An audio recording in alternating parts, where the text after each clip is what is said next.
of the Children's Guild board, and just wanted to make sure that you were aware of the efforts we're making with the community. As you know, we have a non-public school at Chillum.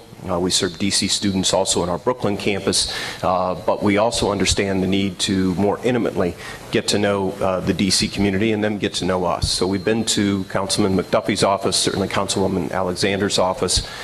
We've been to the Hillcrest Community Association. We've been to the ANCs at 7C and 7E, and are working on a number of community events, summer events, to introduce ourselves to all of those neighborhood groups and continue to build on those relationships. And then the second thing I just wanted to mention to you is no application, no data report, no hearing like this really tells you about the spirit of the organization or school. We're so happy you were able to visit. Hopefully those of you that got to see our schools could feel that spirit.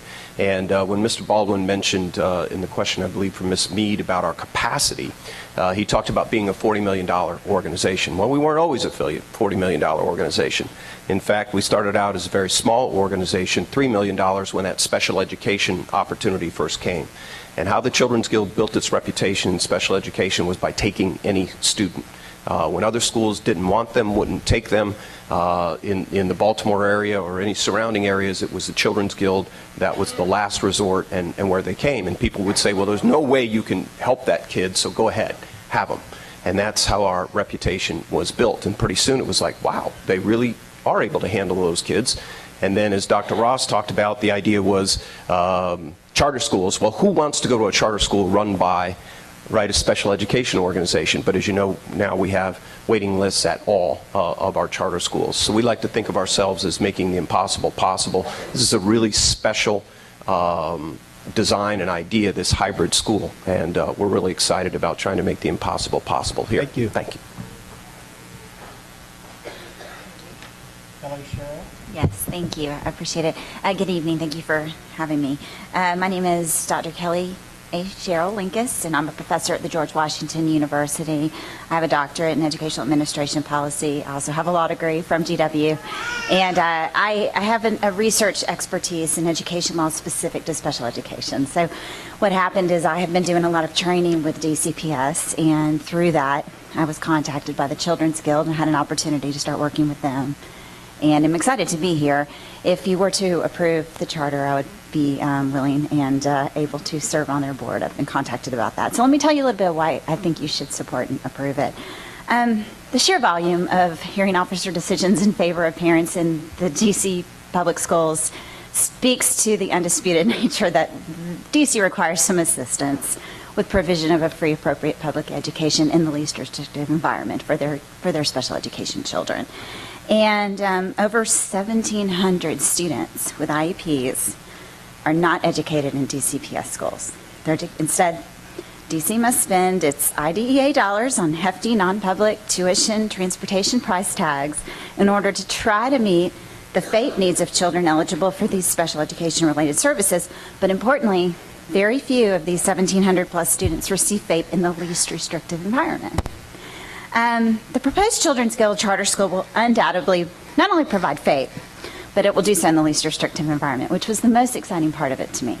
There are a lot of schools out there that provide completely restrictive special education services. Indeed, they have some schools that way, and I got to observe that. But this would be, as you heard earlier, 60% of its population would be special ed, 40% would be general ed, and it's going to be run by people who know what they're doing.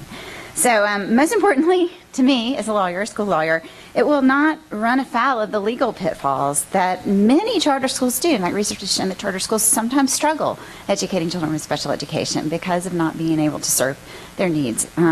This will not be the case with Children's Guild. It will be able to be fully compliant with the substantive procedural mandate of IDEA. Thank you so much. I appreciate it. All right. Thank you. All right. Good evening. Yes. Good evening. My name is Veronica Williams. I am a parent teacher. I am the president of the Parent Teacher Association at Monarch Academy in Glen Burnie, Maryland. In addition, I am also a parent of 3 children that attend, a 4th grader and twin 1st graders. My experience with the expeditionary or transformational learning has been quite an experience for my children, and seeing what they learn in class and utilizing that teaching mechanism and going out into the fieldwork experiences outdoors and learning it in the real world has been very exciting for my children. We also support Monarch because we like the student-led conferences where our students present to us as parents what they've learned throughout that particular quarter through a presentation, rather than the teacher doing all the talking. The learning experiences that the children receive at Monarch Academy in the local school system, it is preparing our children for real world life at such a young age. They're able to speak up for themselves and to go and present and tell you exactly what they're learning and how it may impact them in life. I just support it very much so, and the relationships that is fostered with the teachers, the parents, and the operation is fostering into being a very good family environment that makes it easy for the students to have a really good relationship among themselves. Thank you. Thank you.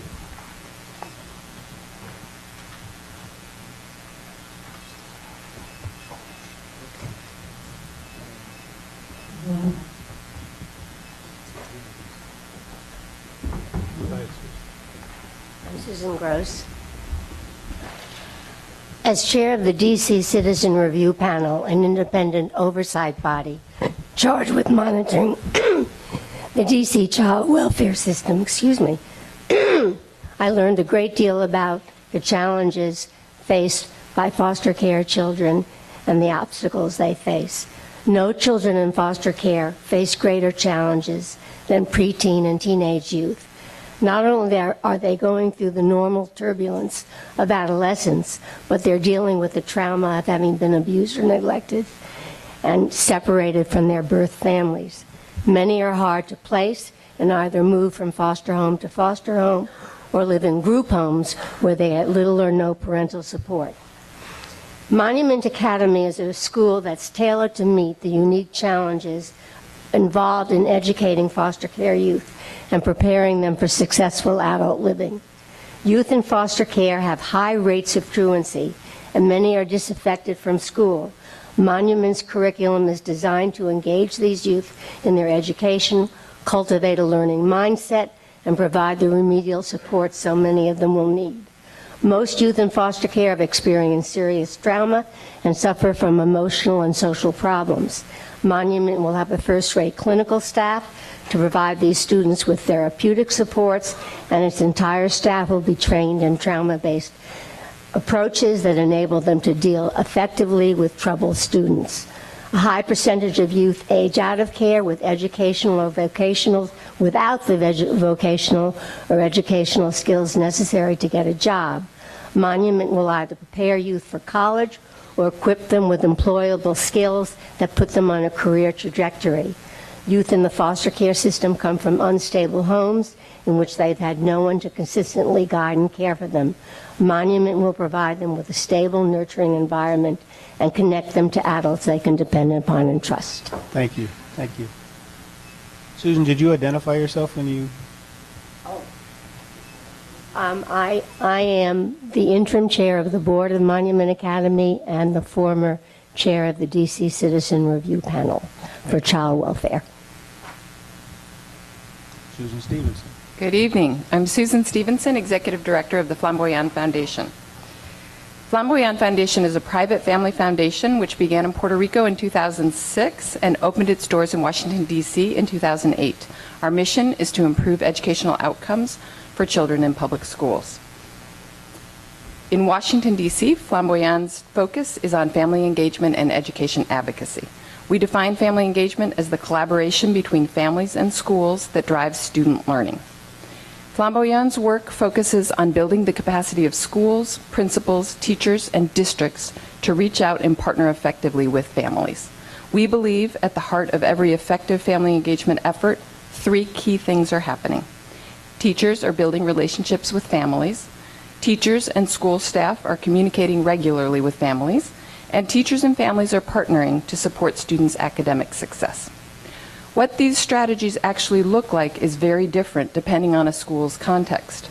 When Emily Bloomfield of Monument Academy approached us to discuss the family engagement strategy for Monument Academy, we knew that engaging the families, in this case parents, relatives, guardians of the students she served, was important, but that we would have to devote additional time, human capital, and do research to determine what these strategies would look like to meet the unique needs of the student population she serves, and to do so in a boarding school context. Flamboyant has convened a group of high-performing secondary teachers who have been Flamboyant Teacher Fellows in the past because of their excellent family engagement work as thought partners to help develop a family engagement strategy for Monument Academy.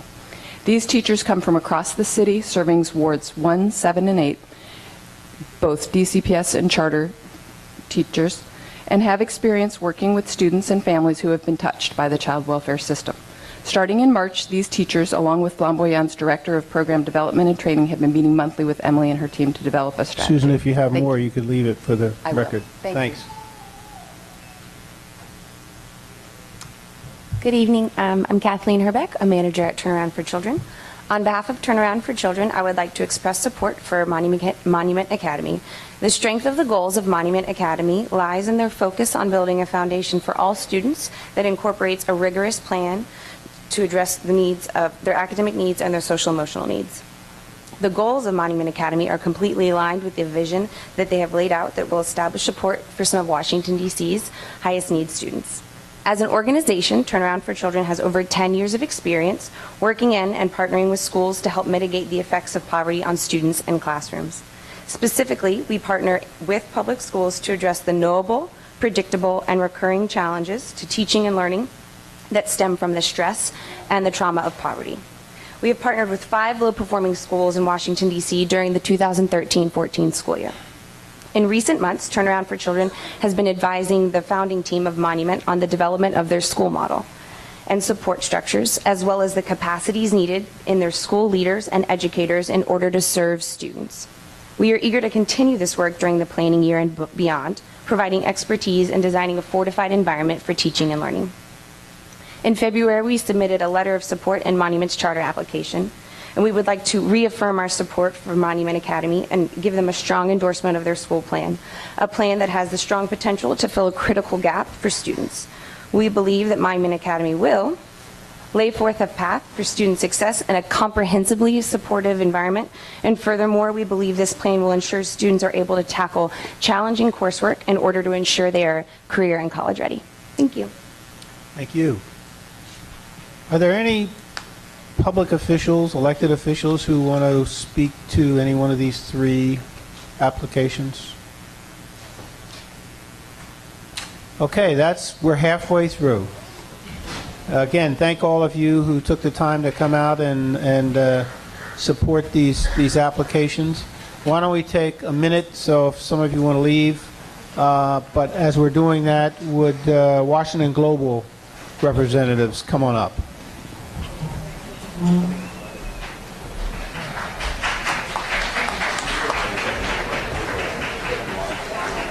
Let's take a couple minutes break.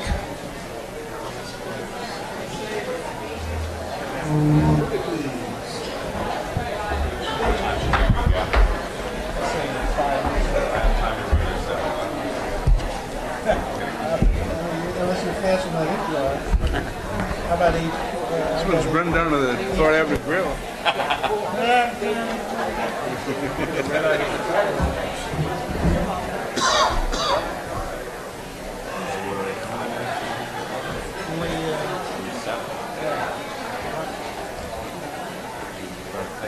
Washington